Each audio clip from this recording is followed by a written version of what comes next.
이어서 7 하겠습니다.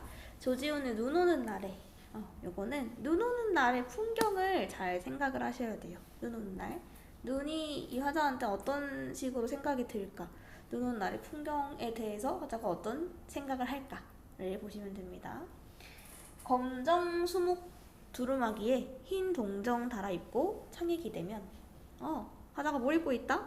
검정 색깔 두루마기. 두루마기 옛날에 이렇게 입던 그런 이런 큰 밖에 걸치는 옷이거든요. 이런 두루마리. 검정 색깔 두루마기에 흰 동정. 여기가 흰색이라는 거야. 흰색. 지금 검정색이랑 흰색이랑 일단 색채 대비가 됩니다. 달아입고 창문에 기대고 있다.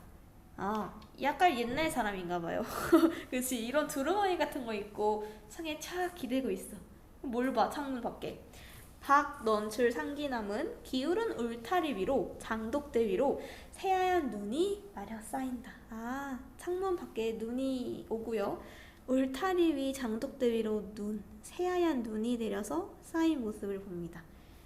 이건 이제 사투리 같은데요. 박 있죠. 지붕, 옛날 지붕에 보면은 이렇게 막 박 열려 있잖아. 거기 이제 덩굴 있지. 그거 덩굴이에요. 박 넝쿨이 좀 뭐 남아있는 기울은 울타리 위. 그러니까 중요한 것은 뭐다? 울타리 위로.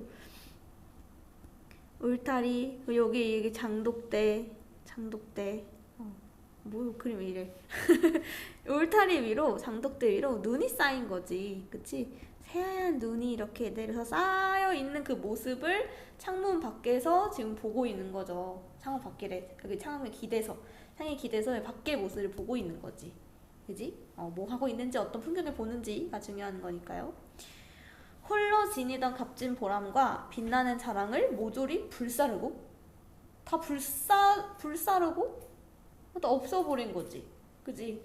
내가 가지고 있던 보람, 빛나는 자랑, 이거를 다 불사르고 소슬한 바람 속에 낙엽처럼 무념히 썩어가면 이 허망한 시공이에 내 외로운 영혼. 자, 여기까지 이제 봐봐. 본인의 살아왔던, 지녔던 그런 보람과 자랑 같은 거 다 불태워 없어버리고 낙엽처럼 아무 생각 없이 썩어간대. 지금 이 화자는 자기의 살아왔던 인생에 대해서, 되게 삶에 대해서 좀 허망하게 느끼고 있는 것 같거든? 그쵸? 보람, 자랑 다 없어지고 그냥 아무 생각 없이 썩어가는 거래. 본인 이제 인생의 그런 보람, 희망, 자랑 같은 거를 없어졌다라고 이제 수상적인 그런 생각을 구체화한 거죠. 낙엽에 비유하면서. 허망하다고 느껴. 허망하다 나오네요. 이 허망한 시공 위에 참 외로운 영혼 가까이 꽃다발처럼 하얀 눈발이 내려 쌓인다. 지금 현재 삶을 어떻게 생각하고 있어? 너무 허망하고 허무하고 그냥 썩어가는 것 같아. 낙엽처럼 아무 의미 없는 것 같아. 그래서 여기 창가에 기대서 눈을 봤더니 그 눈이 마치 뭐처럼? 꽃다발처럼 쌓이네? 라고 돼 있죠? 눈을 되게 긍정적으로. 꽃다발 어때요? 아름답잖아요. 긍정적으로 아름답게 인식을 하는구나. 눈을, 화자가. 다음. 마음 이리 고요한 날은 아련히 들려오는 서러벌 천년의 풀피리 소리. 마음이 고요한 날이야. 그때 풀피리 소리가 탁 들려와. 요거는 아까 우리 1년에서 시각적으로 대비가 있었습니다. 검정색, 흰색. 요거는 이제 청각적으로 대비야. 고요하고 아무것도 안 들리는 거 대 풀피리 소리가 들리는 거. 다 이제 이미지라고 보시면 돼요. 내 마음이 정말 외롭고 허망하고 쓸쓸하고 고요했어. 근데 이제 딱 눈이 오니까 그걸 통해서 아름답네. 본인의 그런 외로웠던 삶을 좀 긍정적으로 인식하게 해주는 계기가 되는 거죠, 이 눈이. 봐봐.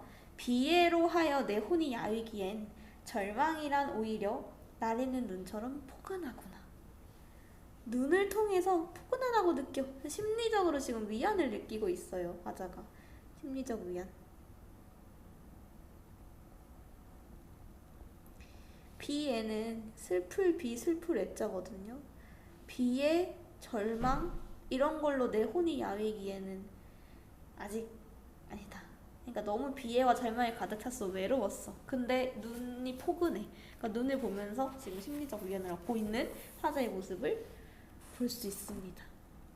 어때요? 여기 1, 2, 3형까지는 보니까 내가 지니던 보람이랑 자랑이랑 다 불사지르고 썩어가. 그러니까 삶의 허망함과 비애와 절망이랑 외로움이 있었단 말이야. 근데 이제 그게 이제 눈을 보고 나서 그 절망 속에서도 눈이 예뻐. 그 절망 속에서 아름다움이 있어. 눈이 있어. 그래서 약간 심리적으로 좀 안정을 찾고 위안을 얻는 모습입니다. 되나요? 눈 오는 날. 그리고 여기 봐봐. 막 박, 넝쿨이 있는 여기에 쌓여있는 눈, 장독대에 쌓여있는 눈. 이거 되게 향토적인 소재거든. 우리 한국적인 이미지. 그래서 이런 향토적인 분위기랑 눈 오는 날의 풍경을 되게 관조적으로 잘 묘사한 시입니다. 주제는 눈을 보면서 느끼는 심리적인 위안과 안정감, 평화. 그걸 그린 시입니다. 두 번째 시를 볼게요. 이수익의 유등제라는 시입니다. 유등제. 혹시 여러분들 유등축제, 유등 뭐 하는 건지 아시나요? 강에다가 이제 불 띄우는 거거든? 유등 이제 등을 띄워가지고 보내는 건데, 유등을 띄워서 이제 그거죠. 우리 왜 소원 적어가지고 나무에 왜 걸잖아. 그런 것처럼 이 등을 띄워서 내가 갖고 있던 불운과 막 슬픔과 서러움 이런 걸 떠나보내. 그러면서 앞으로 좀 잘 살게 해주세요 하면서 희망과 그런 소망을 비는 그런 의식이거든요. 그 유등제. 왜 어두운 밤에 강가에 띄우면 그 어둠을 헤치고 이제 등이 등등등 떠가잖아요. 그치? 떠나 후에는 다 돌아오지 않아요. 그냥 그걸 보내는 거야. 내 서러움과 슬픔을 담아서 보내고 앞으로 행복한 날이 왔으면 좋겠다 라고 이제 기원하는 그런 겁니다. 그런 유등제의 유등의 속성을 좀 알고 있어야 해. 그래서 지금 화자가 유등제를 보고 싶다 계속 나오거든? 보고 싶다. 같이 갈 수 있으면 얼마나 좋으랴. 그렇게 하면 나도 좋겠다. 한번 보고 싶다 계속 나와. 그러니까 유등제를 보고 싶고 유등을 통해서 뭘 하고 싶은 건지를 알려면 방금 얘기했듯이 유등이 본인이 갖고 있던 막 온갖 서러움과 슬픔 같은 걸 다 떠나보내고 앞으로의 행복, 좀 소망 그런 거를 기원하는 목적이거든요. 네. 그래서 화자가 바라는 것이, 보고 싶다는 것이 무엇일까를 한 번 더 생각을 해봅시다. 자, 유등제를 한번 보고 싶다. 해 저문 강가로 나아가 머나먼 행렬을 이루면서 밝은 연등 불빛 흘러가는 그 조용한 눈물의 제의를 보고 싶다. 다 설명해줬네요. 그죠? 해 저문 강가에 해가 지고 나서 좀 어두울 때 강가에서 머나먼 행렬을 이루면서 밝은 연등 불빛 흘러가는, 이렇게 하나씩 둥둥둥 띄우니까 마치 이렇게 행렬처럼 흘러가는 연등 불빛이죠. 요 밝은 연등 불빛, 그 조용한 눈물의 제의를 보고 싶다. 눈물을 흘리면서 떠나보내는 거죠. 그치? 그 유등제라는 게 좀 눈물이 나고 좀 서러움이 있는 그런 거라는 인식이 드러냈습니다. 자, 그거를 나도 함께 따라갈 수 있다면 얼마나 더 좋으랴. 소망이죠? 맞아요. 희망. 바라는 것입니다. 소망. 세상 온갖 서름을 푼 몸이 두둥실 물 위에 떠서 한 줌씩 불빛 던지며 어둠을 헤치고 흘러가면 마침내 닿을 그곳이 불귀의 하늘이어도 나는 좋으리. 아까 유등 속성 말씀 것 중에 떠나보내면요 다시 돌아오지 않거든요. 불귀의 하늘, 돌아오지 못하는, 돌아오지 못하는 그곳이라도 나는 괜찮다. 보시면 세상의 온갖 서러움을 이제 풀어서 담아내는 거야. 그러니까 서러움과 슬픔 같은 걸 담아서 이동이 되는 거죠, 유등이. 그치? 그걸 따라가고 싶어. 따라가서 그 끝이 다시 돌아오지 못한다 해도 좋아. 유등에 대해서 그렇게 생각하고 있습니다. 또 보시면 길가엔 깨끗이 옷을 차려입은 사람들. 왜 사람들이 뭐 할까? 이 유등제에 대해서 되게 좀 경건한 마음으로 참여를 하고 있습니다. 이 의식에. 멀어져가는 점점의 등불을 바라보며 차마 돌아서지 못하는 발걸음, 섰던 자리에 묶여 두 손 모아 간절히 비나니 부디 저 길이 극락에 이르소서. 네, 이 유등축제가 그냥 단순한 마음으로 앞으로 잘 살게 해주세요, 행복하게 해주세요 라고 비는 것도 있지만 서러움과 슬픔 같은 걸 다 떠나보내는 의미가 더 크거든요. 그래서 이렇게 좀 경건하게 자리에 가만히 있어서 소원을 비는 거죠. 그런 마음들을. 그래서 서러움, 슬픔 같은 거 다 하나하나씩 풀어 헤치고 보내서 저 길이 극락에 이르소서 이런 서러움과 고통으로부터 벗어나기를 비는 거죠. 서러움과 고통으로부터 벗어나기를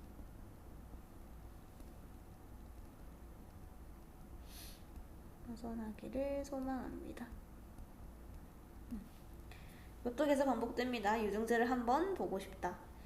해 저문 강가로 나아가 수만 개의 연꽃 등불 밤하늘 별빛인 양 물 위에 떠서 아득히 행렬을 이루면서 어둠 속으로 흘러가는 그 눈물 글썽이는 축복의 제의를 나는 보고 싶다. 축복 어때요? 앞으로의 행복한 나날을 축하하는 거죠, 축복. 근데 눈물 글썽이요. 굉장한 역설법이죠. 눈물 글썽이는 축복의 제의를 나는 보고 싶다. 나는 보고 싶다. 그러니까 원래 나는 뭐뭐를 보고 싶다. 이렇게 나와야 하는 건데 이것도 독치법이죠.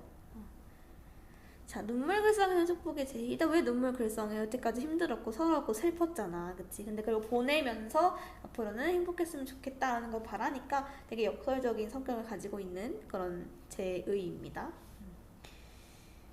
멋지네요. 네. 그래서 저는 슬픔을 떠나보내면서 축복하고 싶은 걸 소망하는 시예요. 자체가. 그 화자가 유등제 가고 싶고 유등제 보고 싶고 하는 게 다들도 등을 띄우면서 좀 삶의 이런 고통, 슬픔을 벗어나고 싶은 그런 소망을 드러내고 있다 라고 보시면 되겠습니다. 그리고 이 유등제의 기원에 대한 얘기를 조금 간단히 해주자면요. 우리 옛날에 임진왜란 때 그 밑에 남쪽 지방에서 싸웠잖아요. 그때 이제 진주 성 전투랑 관련이 있는 기원이라고 합니다. 그래서 그때 1592년에 1차 진주 전투, 그러니까 2차 진주 전투 있었는데 그때 조선군이 거기 진주 남강이 있거든. 거기 남강에다 등을 띄워가지고 왜군을 이제 못 건너오게 신호를 보내거나 아니면 뭐 통신수단으로 처음에 이렇게 띄웠대요. 근데 그러다가 이제 2차 진주성 전투에서 너무 많은 우리나라 사람들이 이제 죽어서 그걸 조금 추모하고 그 각각 가정과 좀 국가의 안녕을 좀 기원하는 그런 기원 의식으로 발전이 됐다고 해요. 그때부터. 그래서 좀 진주를 중심으로 해서 이제 매년 유등제가 계속 실행이 돼서 약간 전통 의식, 축제 같은 걸로 자리를 잡았다고 합니다. 그래서 역사적인 그런 뭐 아픔을 기억하기도 하고 뭐 개개인의 희망과 안녕을 좀 기원하는 전통 의식으로서 자리를 잡았다고 해요. 그런 기원이 있습니다. 네, 그래서 아무튼 유등을 떠보내는 거 행위 자체가 본인이 가지고 있는 절망과 슬픔과 서러움을 다 보내고 행복하고 싶은 소망, 그걸 벗어나고 싶은 소망을 드러낸다고 보시면 되겠습니다. 이어서 바로 우리 8까지 하겠습니다. 요거는 중요하니까 전체 정리하는 느낌을 한번 더 읽어볼게요. 눈 오는 날에 읽었고요. 유등제 읽었습니다. 둘 다 공통점은 고단한 삶을 살아온 화자가 위안을 얻거나 그런 삶의 고통으로부터 벗어나고자 하는 마음을 드러낸 작품. 첫 번째, 위안을 얻는 게 여기 눈 오는 날이었고요. 그지? 이 유등제가 삶의 고통으로서 벗어나고 싶은 마음이 드러나는 거였죠. 그리고 둘 다 똑같은 것은 지금 본인들이 실존하는 세계, 내가 현재 살고 있는 이 세계를 고통스러운 것을 인식해. 근데 그 고통 속에서도 역설적으로 위안을 찾아낸다. 그걸 감내하는 태도를 보인다. 라는 게 공통점이라 합니다. 고통 속에서 역설적으로 위안을 찾아낸다. 간은 어떻게 했었죠? 간은 지금 현재 너무 절망적이고 허망해, 삶이 허무해. 근데 눈이라는 건 너무 아름답고 예뻐 하면서 그 현실 속에서 위안 찾아낸 거지. 그걸 감내하려는 거죠. 그지? 유등제도 그래요. 지금 현실이 고통이고 너무 슬프고 이걸 다 떼어보내고 싶어. 유등제를 통해서 그런 소망과 바람을 보이는 거죠. 가해 화자는 자신의 생활 주변에서 나타나는 자연현상을 통해 눈 오는 거, 그 다음에 나의 확장은 특정한 의식을 통해서 삶의 고통에서 벗어나려고 한다. 근데 이게 벗어나려고 하고 긍정적으로 생각하는 것 뿐이지 그게 삶의 고통을 근본적으로 제거하지는 못하죠. 그리고 또 가해 화자, 개인에게 드리워진 삶의 고통을 화자의 내밀한 심리에 초점을 맞춰 드러내고 있으며 화자의 심리가 잘 드러나 있는 시구요. 가는 나는 화자 개인뿐만이 아니라 고통 속에서 살아가는 다른 사람들의 마음으로 의식이 확장되고 있다. 왜냐면 본인은 가고 싶은 거고 다른 많은 사람들이 뛰어가지고 그거를 이두고저를 하고 있는 거니까요. 그래서 개인뿐만이 아니라 다 많은 사람들의 마음으로 이런 고통을 벗어나고 싶은 마음이 확장된다 라고 정리를 하면 되겠습니다. 자, 다음 현대시 8 가겠습니다. 여기 두 개, 처음에는 신동집 시인의 포스터 속의 비둘기가 나오고요. 두 번째는 최승호의 대설주의보가 나옵니다. 포스터 속의 비둘기는 기출도 몇 번 된 적이 있었던 좀 유명한 작품입니다. 일단 되게 특이하죠? 그치? 포스터 속 비둘기? 비둘기가 뭘까요? 뭘 상징하는 걸까요? 이 비둘기는. 그리고 포스터는 또 뭘 상징하는 걸까요? 그거를 좀 잘 생각을 해보셔야 됩니다. 일단 포스터가 뭐 여러 가지 의도가 있겠지만 일단 이 포스터라는 거의 말 자체도 현대에 들어서 생겼거든요. 현대? 뭔가 광고하는 포스터라든지 아니면 그냥 이 포스터를 이용해서 뭐 예술 작품을 그린다든지, 그치? 그런 식으로 포스터라는 게 그 인위적으로 누가 만든 거잖아요. 그치? 되게 인위성을 띤 소재로 나옵니다. 인위성. 사람들이 공장에서 만들었건 본인이 그렸건 의도를 가지고 만든 거. 이게 되게 현대 문명이랑 좀 관련이 있는 소재예요. 현대 문명. 그리고 비둘기는 뭐 되게 다양한 걸 상징하는데 원래 옛날에는 막 평화를 상징하는 비둘기였거든요. 지금 현재 비둘기 어때요? 굉장한 닭둘기가 돼서 너무 날아가지도 않죠. 요즘은 그냥 진짜 여기 길거리에서 함께 살아가는 존재가 됐는데, 비둘기가 원래는 참 자유롭게 하늘을 날면서 그치? 그렇게 생명이 넘치는 그런 자연물이어야 되는데 포스터 속에 있는 비둘기는 여기 안에 갇혀 있는 거잖아. 그림으로. 그치? 그래서 그 이미지를 좀 생각을 해주시면 좋겠습니다. 자, 읽어볼게요. 이런 현상에 대해서 이 화자가 어떤 어조와 태도를 얘기하고 있는지 잘 봅시다. 포스터 속에 들어앉아 비둘기는 자꾸만 곁눈질을 하고 있다. 포스터 속에 오래 들어앉아 있으면 비둘기의 습성도 웬만치는 변한다. 일단 포스터 속에 들어앉아 있는 이 비둘기, 그러니까 포스터 속에 있는 거는 그 안에 비둘기가 그려진 곳이죠. 되게 인위적인 공간입니다. 만들어낸 거죠, 인간이. 좀 중요한 거, 포스터 속에 오래 앉아있으면은 그 비둘기의 습성도 변한대. 원래 비둘기 습성이 어떻죠? 비둘기가 논이던 한지의 비둥마루를 나는 알고 있는데, 정말이지 알고 있는데 지금은 비어버린 지통만 비바람에 털럭이며 삭고 있을 뿐이다. 비둘기 습성 어때요? 하늘에 자유롭게 날아다니는 건데, 지붕 휙 날아다니면서 거기에 이제 둥지 만들어서 사는 비둘기인데 지금은 그러지 않은 거지. 변한 거지. 포스터 속에는 비둘기가 날아볼 하늘이 없다. 마셔볼 공기가 없다. 중요하죠? 하늘 없고요, 공기 없어요. 그러니까 막 자유롭게 날아다닐 수 있는 상황이 아니야. 자유가 상실된 거예요. 여기도 위 다시 보면은 비어버린 집만 비바람 털럭이만 삭고 있을 뿐이다. 지금 비둘기가 원래 살고 있어야 할 요 지붕 위에 있는 집을 떠나고 원래 보금자리를 지금 떠나가지고 황폐해진 거죠. 그래서 어디 있어 지금? 포스터 속에 있는데 거기는 하늘도 없고 공기도 없어. 자유를 누릴 수 있는 곳이 아니에요. 답답하면 줄이도 틀어보지만 그저 열 없는 일.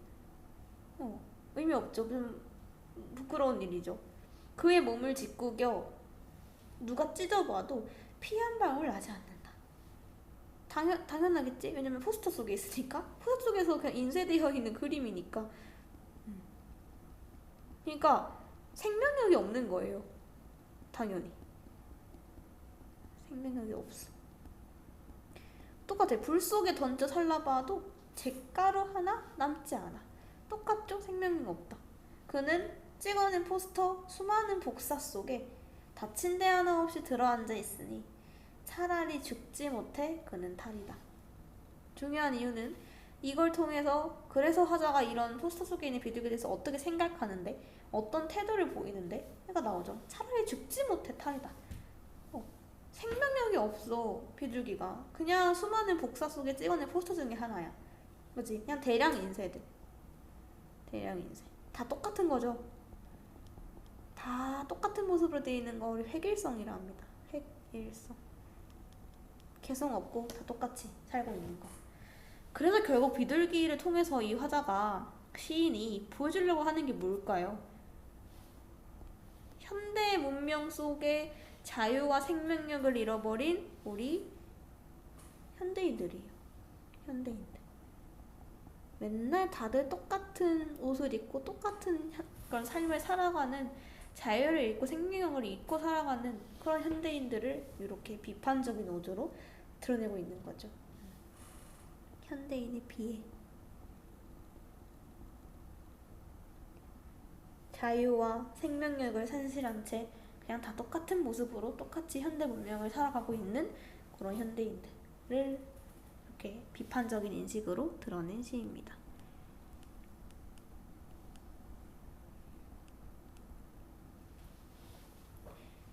어떤가요? 이해가 됐나요? 그리고 또 하나만 뭐 표현적으로 보면은, 그러니까 현대인들을 지금 비둘기라는 그 동물에 비유를 해서 비판적인 인식을 전하고 있잖아요. 우리가 이렇게 동물, 사람을 동물에 좀 비유해서 얘기를 하고 있는 거를 우의적이다라고 해요. 우의적. 우의적인 표현입니다. 그렇게 보시면 돼요. 되게 비둘기라는 상징적인 소재를 통해서 그게 현대인의 모습을 우의적으로 표현했다 라고 보면 되고, 또 나라는 화자가 이렇게 드러나 있고, 그리고 이거 비둘기죠, 그치? 비둘기를 그라고 이제 지칭을 하면서 이런 대상, 그라는 비둘기라는 대상에 대해서 좀 화자의 인식이 잘 드러나 있는 시다 라고 보시면 됩니다. 그리고 굉장히 많은 또 반복 같은 게 나와 있어요. 나는 알고 있는데, 정말이지 알고 있는데, 이런 것들.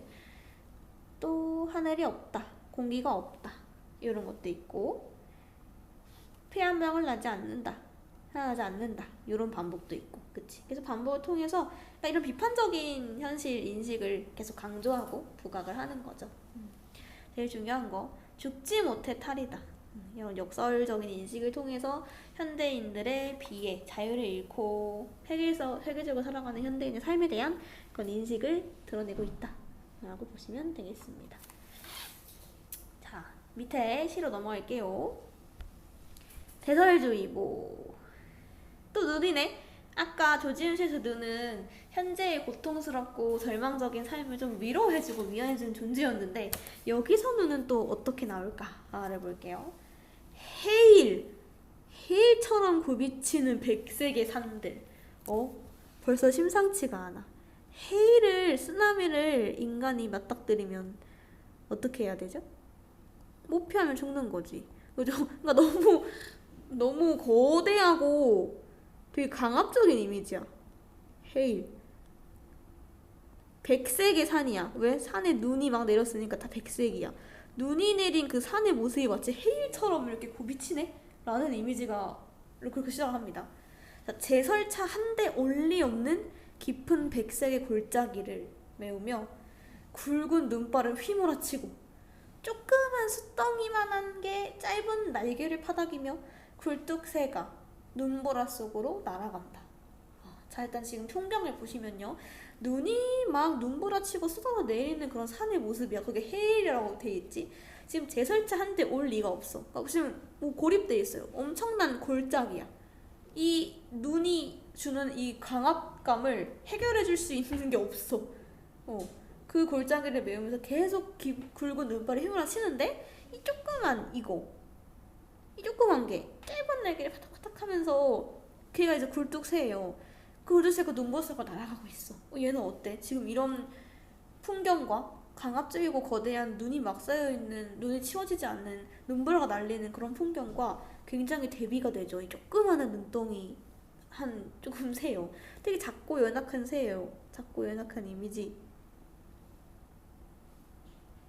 그리고 숫덩이 어때? 검정색이죠. 눈은 흰색인데. 이렇게 대비가 되죠. 색채 대비.